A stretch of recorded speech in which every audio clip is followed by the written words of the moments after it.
the very world and scenario that we are experiencing right now is merely a resurrection, a recreation, a perfection, a repeat, a repetition of the same movie that has already played once before.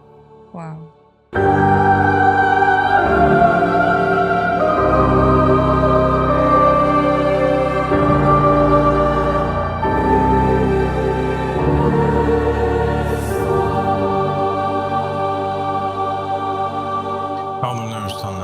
Bismillahirrahmanirrahim. Allahumma salli ala Muhammadin wa ali Muhammad. Ilama wal mahdina wa sallam taslima. Assalamu alaikum wa rahmatullahi wa barakatuh. My dear sister and companion, Tiffany. Wa alaikum salam wa rahmatullahi wa barakatuh, dear Father. Thank you for joining me. Thank you for having me back here. God bless you. So today we want to talk a little bit about death, about extinction, about whether or not these concepts are actually real. Are they false? Is there a need to be afraid of these things? What happens after them? I think from the very beginning of mankind's history, they became acquainted with this unfortunate event that takes place, right? At least in the opinion of man himself. And that is death, the fact that life is not eternal. It was something that deeply scared man and concerned man and saddened man. And we see man still being saddened and concerned by death and seeking to overcome death. It's a very big market. It's a multi-billion-dollar market. All of these anti-aging creams and plans and diets and different types of companies that claim that they can preserve your DNA or freeze your head or your body until a future time where people might perhaps be able to resurrect you, or attempts to transfer your consciousness or preserve your memories into some sort of computer system that can later be downloaded into a human being, so that the person may somehow be able to escape this reality of the fact that their physical biological body that they inhabit, or this suit that they wear, is not made without an expiration date, that there must come a day where it passes away.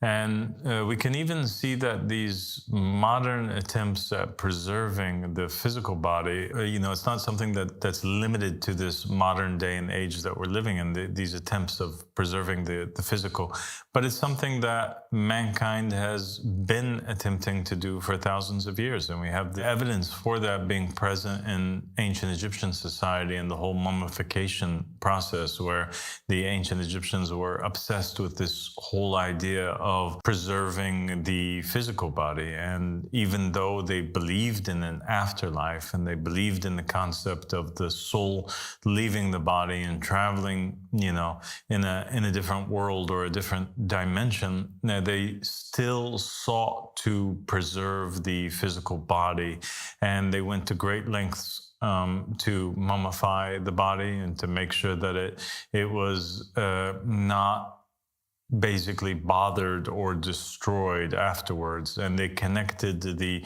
preservation of the soul with the preservation of the body. And for that reason, they used to build these big tombs, and they used to heavily guard it and make traps and put different types of poisons and things like this to harm all of those that would attempt to rob the grave or do something to the mummified body, because if they did something to the mummified body, then it would perhaps affect the the immortality of the soul itself.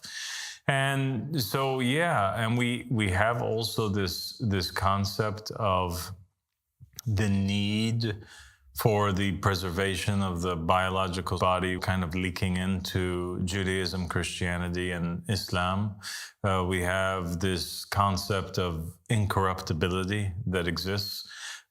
We definitely see it in Judaism, and there are certain narrations that spoke about how the body of Baruch, the scribe of Jeremiah, was not affected by the normal decomposition process that takes place after death, that his body was not decomposing, it was not affected by the insects or the worms or the bacteria of the earth, and that it remained in its state. And this was seen as a miracle and a sign that this was a saint or somebody that was close to God. And certainly in Catholicism also, and you were a former Catholic, this is a big concept in Catholicism, and it is seen as one of the signs that a particular individual would be considered to be a saint.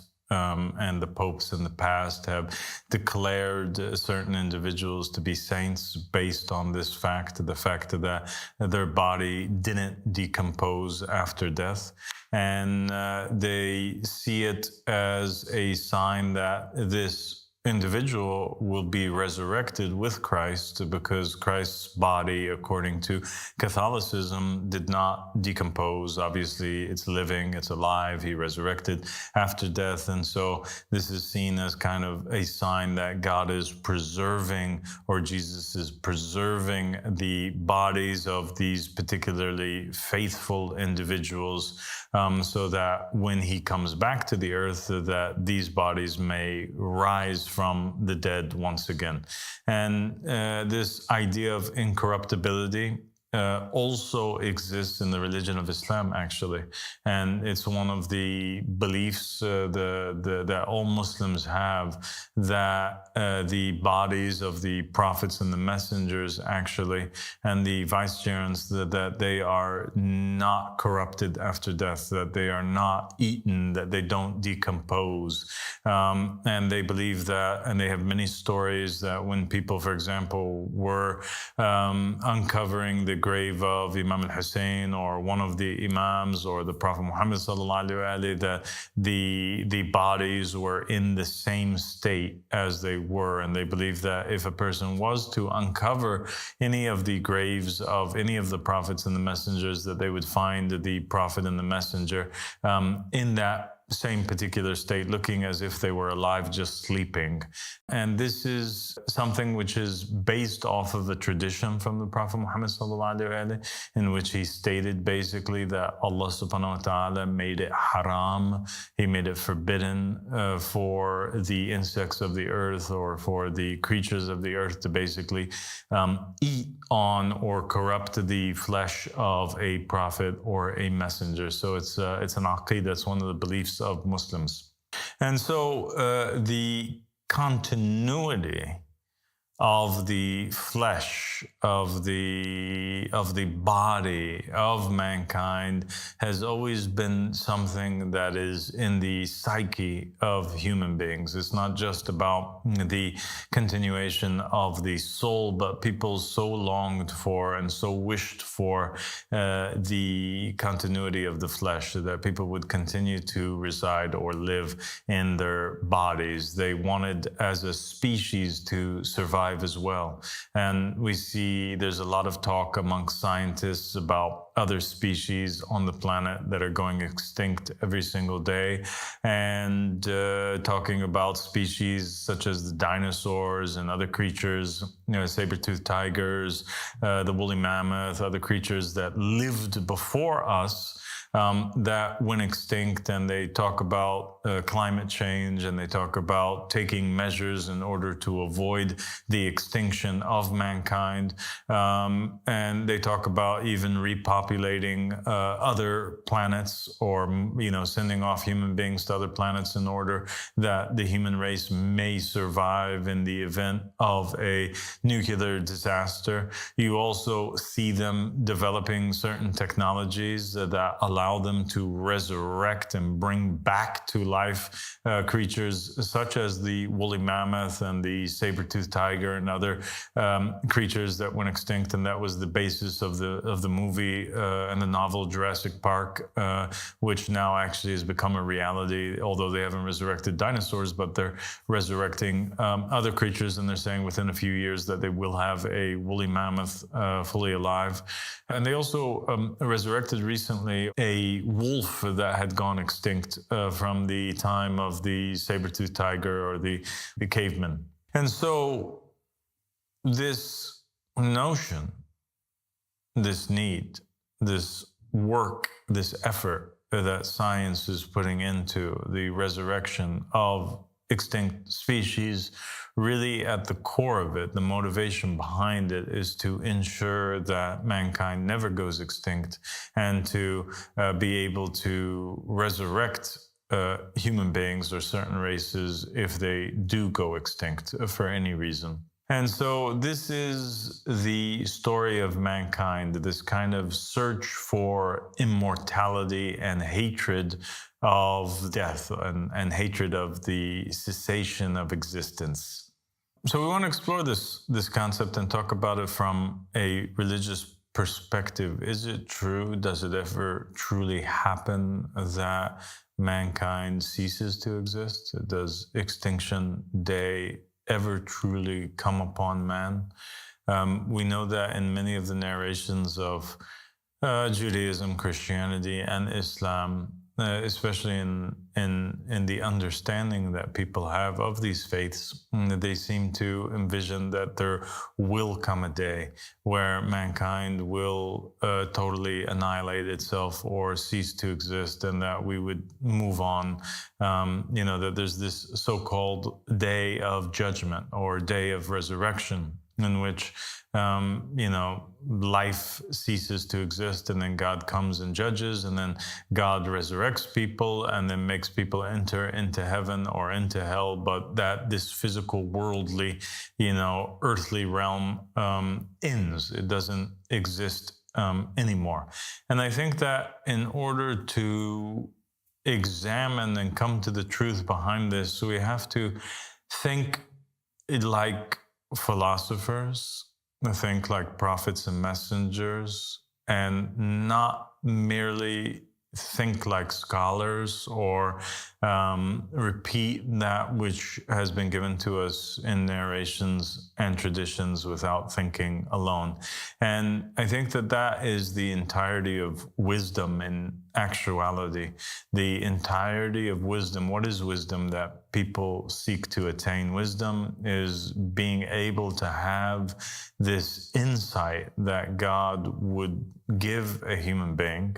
Wisdom is not to memorize the words of the prophets and the messengers, but rather wisdom is to be able to come to the conclusion and get the answers to the questions that you need at that day and age, simply through insight that God grants you. And how would God grant you this insight? God would allow you to see things that normal people don't see. So people might be walking out into the street, and they would, see the trees and see the rivers and see the people walking around and see the sun and see the sky and see the clouds. But if it was Imam Ali alayhi salam, for example, or if it was Jesus who was walking around and seeing the exact same scenes that normal people would see, they would be able to draw some sort of moral lesson from behind it, or they would be inspired with some sort of insight. They would see in the trees, in the clouds, in the people, something which the rest of the people didn't see. Hence, they have wisdom, right? Or they have this insight from God. And I think that God has told us from the very beginning, and He's even told us in the Qur'an, that we have to gain wisdom through this way, that we have to be open to being taught by everything, and that God teaches us and talks to us in all things. And that's one of the things that Ahmed al-Hassan has told us on many occasions, that God speaks to us through all things, even through a rock. And when he says that, it means what? It means that God can teach us a lesson, that there's wisdom hidden behind all things, that God doesn't do things without cause or without reason. So the very the philosopher must consider, right, that if his eyes were granted the ability to see a scene in front of him at any given moment, then in that given moment, there is a lesson that God wants the philosopher to extract or to learn from that which his eyes are gazing upon. And it's up to the philosopher then to start working his brain and to not be in a state of sleep and to be more and more conscious and aware and to think like a detective and to try to extract the lesson or to get the logic from behind why it is he is seeing what he's seeing right now. And God granted insight to people in the past, and there's a very famous story of insight that was granted to a particular individual, and that individual was Cain. It was right after Cain slayed Abel. In the Qur'an, he's sitting there and he's beholding the body, the carcass of his brother. And he doesn't know what to do with it now. It's just laying on the top of the earth, and there's blood all over the place. And then, lo and behold, his eyes gaze upon a scene, and he looks and he sees two crows, and the crows are fighting one another, and one of the crows kills the other. And then the crow that was victorious began to scratch in the earth, and it drug the carcass of the brother crow that it had killed. And it buried it, and it began to kick the dirt on top of it in order that it cover the carcass. And Cain, at that moment, he realized something. He realized that that the crows were more advanced than him, that he was less even than an animal, because an animal, his behavior was matching the behavior of an animal, and that is that he resorted to violence in order to settle dispute, and he resorted to murder and death, but he realized that God was telling him that the animals themselves are, have even more decency than you do, and they have more wisdom than you do, and they're able to, and they know how to, properly bury and honor the dead, which he didn't know how to do. But also, I think that it was a lesson for all Muslims who read the story and all people that read the story afterwards to realize from the story with Cain and the crows, and even the story of Solomon and the ant, right, where Solomon is this wise human being, this wise king, and yet he is taught a very powerful lesson according to Jewish narrations and also Islamic narrations from an ant, a very small ant who crawls on him, and everybody knows the story of Solomon and the ant, and if they don't, they can look it up. But it's a very famous story in which Solomon is traveling with his army, and he's feeling rather conceited, and he ends up basically hearing a voice, and he pulls over to the side and he realizes it's the voice of an ant, and then he goes down and he puts his hand, and the queen ant crawls on his hand, and Solomon begins to kind of express how he's better than the ant, and the queen ant, she establishes the proof upon him, and she says, if you were better than me, then you wouldn't be lifting me up right now, but actually you're the one that's serving me by lifting me. And so she kind of proved that Solomon was being arrogant, and she put him back in his place. And so God is trying to teach us that we can gain wisdom and logic through and insight through that which surrounds us, and that God never leaves us. He's constantly speaking to us. So in the case of death and extinction, we also have to look to nature and how it operates, and to science and all that which we have gained of information and that which we see in front of us, and look for the patterns in nature in order to kind of come up with the answer of whether or not we do ever go extinct or we don't. And we have beautiful stories, Tiffany, in Islam narrations that speak about how God taught man about life after death through sleep and its daily cycles. And so when man became concerned about the fact that he may not exist. After he dies, God granted mankind dreams, so that the people may believe that there is something after death, just like there is something after you go to sleep. And that something is that there's a whole nother world that you travel to and you engage in all kinds of activities afterwards. And so mankind began to understand the concept of an afterlife from something which he was observing in front of his own eyes, and that he learned about reincarnation also, according to certain traditions, from this very act of the repetition of going to sleep and waking up, or that these cycles of day and night, where people die and they wake up, or they die and they're born again. And so you can find an afterlife in something in nature. You can find the pattern for reincarnation within something that is in nature itself.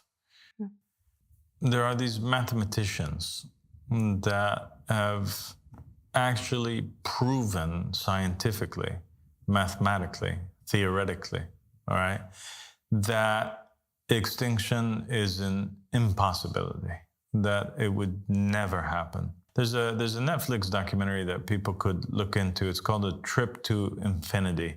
And it has this particular scene in there in which the mathematician that's speaking is proposing this idea, this problem, when he's trying to speak about the concept of infinity.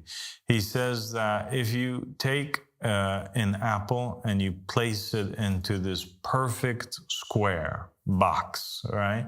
And you left the apple in there for an infinite amount of time, what would take place? And they begin to say that first it would begin to rot, and it would begin to break down and dissolve, and it would begin to change form. All right, and so the form of an apple, it would die away, it would wither, and it would become dust.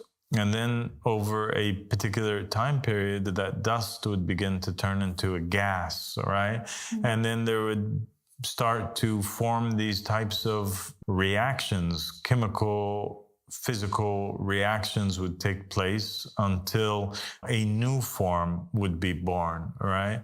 And then he said that basically all the different possible forms that an apple could take would take place in that box. So the apple would transform at one point into a car, it would transform into a banana, it would transform into a human, it would transform into a rabbit, it would transform into every single thing that it could possibly transform into. It would transform into that. Okay. Until it exhausted all possible shapes and forms. And then the question becomes, okay, well, then what would happen after that? Because the shapes and forms, they're, they're limited, they're finite, right? There has to be an end to the amount, even though it's a very extremely large amount, but infinite, it exceeds even that, right? Yeah. Like God would survive his creation. God's lifespan is infinite, and so infinity is longer than even the almost infinite amounts of creation that could come into existence. This is what they're pretty much saying. And so after exhausting all the different possibilities, the mathematician says that it would end up returning back to the form of an apple once again. Wow. Thus proving that extinction is never possible. Okay. Okay? That's very interesting. And at the very end of it, they say, and the real question is what if we are the apple? Meaning, like, what if we in this universe that's contained have already gone through this many times before? and we are the apple. There's been a Tiffany, and then Tiffany died, dissolved, and all human beings died and dissolved.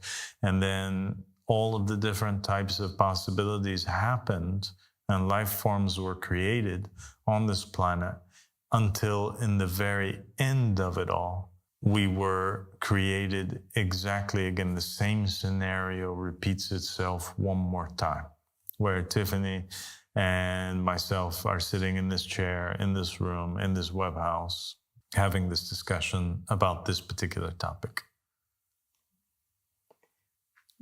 I mean, that's fascinating. That's fascinating to consider. And it makes sense. I mean, it makes sense that there's this repetition. I mean, we all can observe that that's the way that the universe functions. I mean, there's constant repetition. The sun goes down, the sun comes up, the seasons repeat, you know, in cycles, and everything returns to the way that it had been before. And even, you know, so you're becoming a philosopher yourself? Even religiously, like, you know, Solomon said, there's nothing new under the sun, right? So like everything just, it repeats. And yeah, I mean, why would we be unique? And why would this be the first time that we are, you know, experiencing this and sitting right here? Who's to say that it has not happened before? It's really fascinating. It is really fascinating. And when you think about this concept of repetition, not only does it eliminate the fear of extinction, but it actually confirms a lot of the words of the Qur'an, in which God is saying that, is he not able to return you back? Is he not able to resurrect you? Is he not able to, you know, recreate life as he had done it before?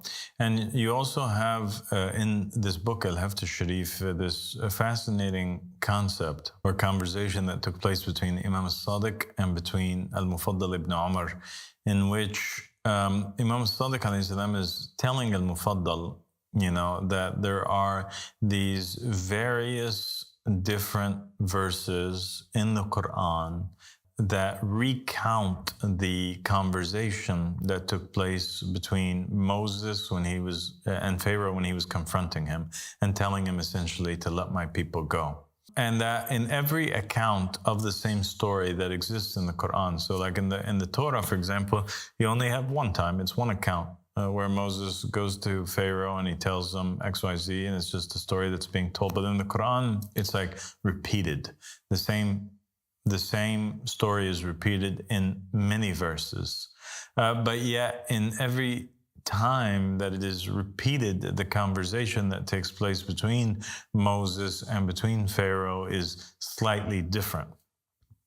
And people have thought in the past that, okay, well, maybe it was in the same setting or the same time, right?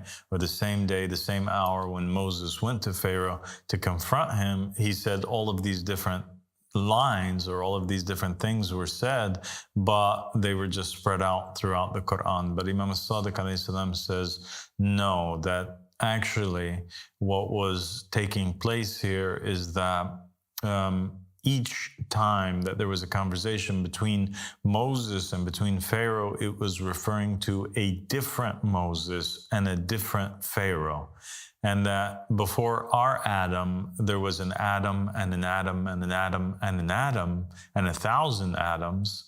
And each Adam had its own Abraham, and it had its own Moses, and it had its own Jesus, and it had its own Muhammad sallallahu alaihi wasallam, implying that the very world and scenario that we are experiencing right now is merely a resurrection, a recreation, a perfection, a repeat, a repetition of the same movie that has already played once before.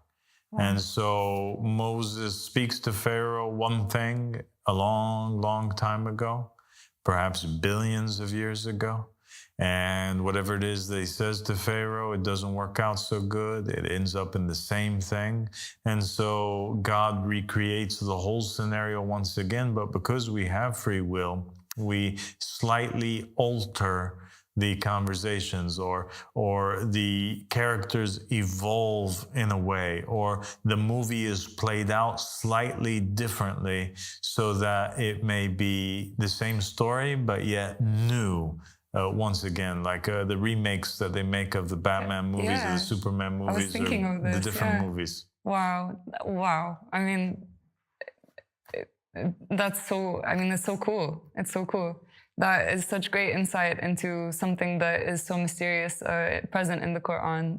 And it's so amazing to know that Ahlul Bayt had interpreted this and told us, the reality of the situation, the fact that history does in fact repeat, and we have evidence for it in the scripture.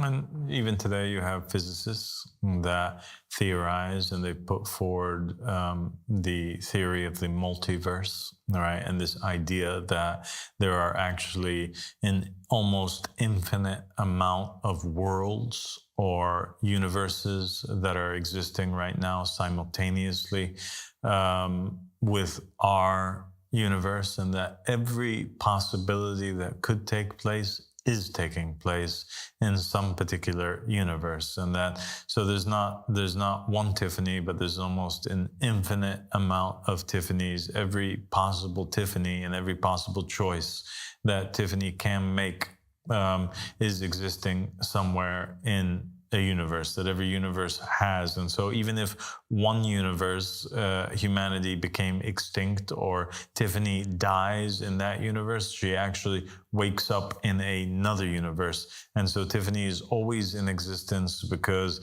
there is an almost infinite amount of Tiffany's that are existing in an almost infinite amount of universes. Wow. That's really cool. It is cool. Yes. And I think we'll end on this note. I will add one thing to the people and the viewers that are viewing the episode right now, and that is that the truth behind the matter is that there really is no such thing as extinction. Human beings have always existed and will always exist, because God is too powerful and too perfect of a creator that his creation ever ceases to exist. Once he creates something, it is always in existence. And that's certainly what we believe about the soul, and what Jews and Christians and Muslims believe about the soul, that the soul is eternal, but it's not something that people have considered or believe in regards to the physical flesh or the body. We're saying that also it is in regards to the physical flesh or the body. Not only have we came into existence as Tiffany and as Al-Sadiq 1,000 times before, but we will continue to do so. And not only are we existing in parallel universes at the same time as we are existing right now, but also God has this way of dealing with creation, whereby any time a creature becomes extinct on one planet, he is born or created on another planet, so that the universe that we are living in never becomes empty of any single creation at any single time. Do you understand? Yeah. So if the saber-toothed tiger becomes extinct on Earth, at that very moment that it becomes extinct on Earth, it is created somewhere else in the universe. Wow. And the same is true for human beings. If they go out here, they will appear somewhere else. And if they go out elsewhere, they will appear yet elsewhere. And so in the universe, human beings are always alive, even if they disappear from a particular spot on Earth for a time period, right? Or a particular spot in the universe for a time period, they will still appear somewhere else. And so they are always in existence, not only in other universes, but also in every universe. Every creature is always in existence, very much in the same way that people on earth, they think to themselves that they have eradicated, or even they state that they eradicate a certain disease, right, or a certain plague or a certain bacteria, but it always resurrects or appears somewhere else on the globe at a particular time period. And so nothing really goes extinct. The physical creations that God has created are forever preserved. And we have even narrations from Muhammad and the family of Muhammad that back up this idea. And there is one particular narration that I'll leave the audience with, and this is, it was concerning the punishment that beheld the people of Ad and Thamud. And basically the narration stated that when God decided that he was going to bring the punishment down on the people of Ad, there were believers from Ad, a few believers, but the majority of them were disbelievers. And God doesn't bring down a punishment upon a people so long as they have believers in them. And so what took place was that God commanded particular angels to go forth and to remove those believers of Ad from their nation, and he took them to another garden from the gardens of God, another planet from the planets of God that exists in the universe, and he placed them over there. And we have many narrations that talk about this idea of there being planets in the universe that are inhabited with life. And some of them refer to a couple planets called Jabalaka and Jabarusa. And these two planets have creatures on there that had never disobeyed Allah subhanahu wa ta'ala. And so the idea is very clear, and it's very evident in the narration that even though those people went extinct on Earth, they ended up appearing on another planet. And that perhaps that the implication is also that perhaps that is the exact same way how Adam and Eve appeared on this planet, that they were first brought here as believers from a different realm or a different world. Wow. Wow. I mean, you've blown my mind today. Thank you so much, Aba Sadiq. God bless you, Tiffany. This is such a fascinating topic, and I think that you've given us a lot to think about. And yeah, I mean, this final narration, it would make a lot of sense. And it's a beautiful idea, and I hope that, like, you know, the people that are watching also realized how poetic it is. That now we can look at extinction in a different way. Yeah. That it's really just an interplanetary migration program or relocation program. That's all that it is. Yeah, there's nothing to fear. God bless you, Tiffany. Thank you so much. Thank you so much. Assalamu alaikum. Wow, this was an incredible episode, and Aba Sadiq, from his peace, has given us an important key to understanding a truth in the world. When the ancient people, they used to look at the sun and how it used to set and then return and rise in the morning, they saw it as a proof for reincarnation and the fact that life occurs in a cycle. And they used to look at the seasons and how the earth would die in the winter and then be reborn again in the spring. But now we know that there's more to this story. We know that when the sun sets in one place, it actually rises in another place. And when the earth in the apparent dies in the winter, you know, somewhere across the world, it is the summertime. So what dies in the apparent actually never ceases to exist. And now we know this to be the case and the reality. And it's important that we look at nature, you know, as a guide, because God has given us all of the things that surround us in order that we may learn from them and that we might extract wisdom from them. And now we know this to be the truth from Aba Sadiq, from him his peace. You know, for anybody who fears death, there's nothing to fear, because nothing that God has willed into existence ever ceases to exist. And there's a great comfort in knowing that. I hope that you learned as much as I did through this beautiful episode, and that you'll continue on this journey with us in the School of Divine Mysteries.